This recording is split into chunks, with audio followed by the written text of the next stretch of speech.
আমাদের দেশের মায়ের কোলগুলো সন্তানহারা হয়ে গেছে। ইসলামের পরিবর্তে ক্ষমতা লোভী হয়ে গেছে। আমেরিকার নীতি আদর্শ বাস্তবায়ন করতে চায়। বিশেষ করে একটা দল ইসলামের নামে, ওরা ইসলামের পরিবর্তে ক্ষমতা লোভী হয়ে গেছে। ওরা আজকে আমাদেরকে বলে যে ওরা নাকি এই প্রচলিত নিয়ম অনুযায়ী দেশ পরিচালনা করবে।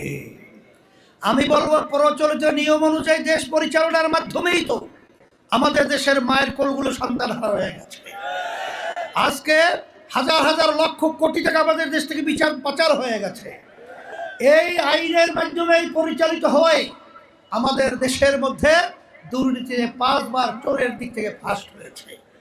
কথা ঠিক না?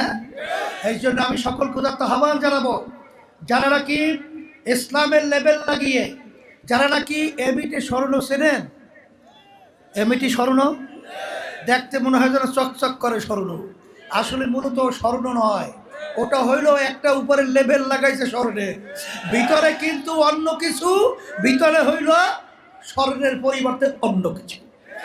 আজকেও আমাদের সামনে এক শ্রেণী ইসলামের নামে লেবেল লাগিয়ে আজকে আমেরিকার নীতি আদর্শ বাস্তবায়ন করতে চায়, আজকে ভারতের কালচার বাস্তবায়ন করতে চায়, আজকে বিদেশি কালচার বাস্তবায়ন করতে চায়।